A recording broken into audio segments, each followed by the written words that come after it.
Hey everyone, my name is Misa Saburi, and in this video I'd like to show you how my new tool called the VDB Looper works and how fast and easy it is to use this tool and loop your volume simulations. So the idea behind it was that I wanted to have everything inside one node. So this is a node, you drop it under your volume simulation. As you can see, this is a fire simulation. And I like to loop this one from frame 1030 until maybe 1070. That's cool. So it's asking for a starting frame. My simulation start frame is on 1001 and the range is 1030, 1070. I want to specify a morph duration. It's the frames, how many frames it's gonna take the morph to happen. So I will put down 20, and right here with only one button you can see that it adjusted the frame range bar here. So we have 40 frames of volume loop, and I can go and easily take a flip book. So you can see now I have a looped fire, and here it is. With only few steps we are able to get a loop volume. Okay, right now I want to show you another sample. So here I have a chimney smoke simulation. As you can see, it's like this, and I will drop the VDB looper, and in this I want to show you what this extra fade does. So this start frame is on 1 with this simulation. I want to have a loop range of 150 until 300. I will put the morph duration to a pretty high number because it's very dynamic. I'm going to put it on 55, and then I will compute the frame range. So we have 1 to 150 a loop simulation, and I will show the VDB. The first volume is going out pretty fast. You see, almost one frame is disappearing. So this extra fade helped with that. As you can see, it's now a lot smoother and easier. And also another parameter called the morph offset. So this will help you to offset the morph keyframes. So by default, if it's on 0, the morph duration will end on the last frame. So here at 150, the morph is done. And so since it's on 55 frames, it means that the morph starts at 95. So here the morph is starting, it's going to the second volume, and the first volume is fading away until the end frame. So morph offset will offset the morph based on the end frame. So now I have offsetted the morph by 9 frames. So one frame 141 is where the morph is ending.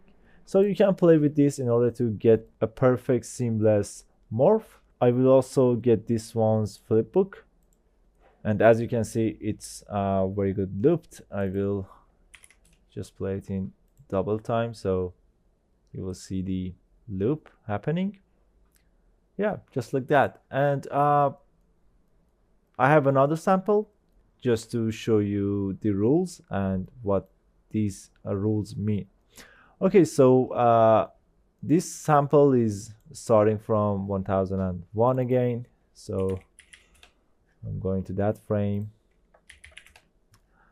Yeah, it's another fire. And we're gonna drop another VDB loop here, VDB looper, and connect it. So I'm gonna go over the rules and what exactly they mean, why we should obey them, and what will happen if we don't. Okay, so basically the first rule, I guess it's the most important one, is that there is a bounding box around every volume simulation. Either you import the VDB file or you get the simulation inside Houdini. There's gonna be a bounding region specifying that where is the volume happening. So the first rule means that we have to have a approximately same size bounding box when we are choosing the loop range. So starting, we have a bounding box that is growing, so it's better not to use this bounding box and these frames as the loop range, because they're gonna be a clipping happening probably. So to avoid that, it's better to choose a frame that already the bounding box reached its max size. So for example, for this simulation, I will choose 1030 or even more. It depends on how many frames you got cached. So maybe for this one, I will choose 1050. Firstly, I want to specify the start frame, then 1050 is my starting loop range. And I'm going to go over the second rule.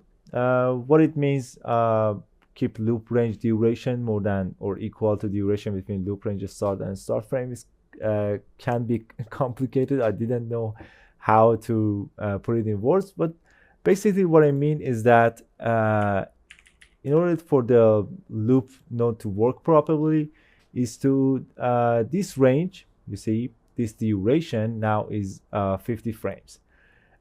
This range duration should be more than this looper start range from the start frame. So basically you will need more duration than the starting frame, because let me show you what will happen. If I choose, for example, 70, right now, as you can see here, it's gonna give us a warning saying that the loop range duration is less than between the loop range starting and start frame. And let me just give it a 20 frame of morph duration. So you can see that it's gonna give us a 20 frame loop, and this is 20 frames. But you see, it's not working properly. It's not looped. So there's this problem. So you have to always keep this range equal or more than this range. All right. And right now, if I check, you can see that now it's looped. Yep. And the third rule is actually pretty obvious. It means that we have to have less frames for morph than the range between these. It basically means that we have to have some volume in order to morph into it. So if I have, for example, 70 frame of morph duration, and here I have 50 frame of cached volume. So basically, it's gonna give us a problem in the loop. You can see it's happening, but it's starting pretty soon. So here we have more density than here. All right, so these are the rules that we need to obey. I have another sample, which is a train smoke. I guess it's starting from, oh, this one actually is right. It's starting from 1. I'm gonna go over at frame 1. And all right, it's a pretty heavy one. So I put this sample in order to show you another thing that I guess you can do in order to get your loops properly. You can see here I have the starting frame at 1, and my simulation pretty gets to the stable point at, see, it's starting here, and the bounding box hasn't reached the maximum size yet. But here at frame maybe 350, we will see that we get the bounding box to its maximum size. So this is gonna be our starting range. But for this one, I don't want to go over all the way to frame 700 in order to obey the second rule, because it's gonna be 350, and again this duration is gonna be 350. I want to have a very short range of loop, maybe 100 frames. So what to do now? As you can see here, also is getting us the warning saying that, okay, your loop range is not correct. So what I wanted to do is, let me compute this frame range. So we have 100 frames, and as you can see, it's not working properly. What I want to do is to move this start frame. So we're not reducing this range, but we are reducing this range. So I will go over and change this to 250. So we are saying that, hey, we are starting from 250. So give us that loop. And oh, actually, we have to compute frame range again because the start frame has changed. So if I compute the frame range again, you will see that it's updated the frame bar and it's looped. And I will also get the flipbook to show you, but I'm checking if we need the extra fade for this one too. Yeah, as you can see here, it kind of pops out. So I'm gonna turn on the extra fade to give it a nice smooth transition. And I will get the flipbook now. And now, as you can see, I have my Train Smoke pretty looped. This morph duration could be offsetted a bit, so we won't notice this transition. With this morph offset here, you can offset the morph and play with it. It may be fine with your simulation, but for me, I would have offsetted this morph. But the point is that now we have 100 frame of loop without making our range too much that wouldn't be really usable for us, because the reason that most people use the volume loop is that they want to reduce their VDB frames. So you can also play with this start frame and make it higher so that the rule is obeyed. All right, now for those who are wondering how they can have this tool in their network, you will download the tool from link in description, and you will get something like this. So VDB Looper HDA file, and what you want to do is to go over to File, Import, and here Houdini Digital Asset, locate the file,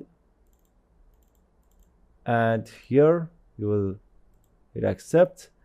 And as you can see here, it says install or install and create. I will hit on install. And after doing that, if you search for VDB Looper, you can find the VDB Looper node and use it. And that's it. I really hope that you will find this tool useful. If you have any questions or if any bug appeared while using this tool, feel free to hit me up at contactmisak@gmail.com. I'm always available to answer to you guys. And thanks for watching. See you.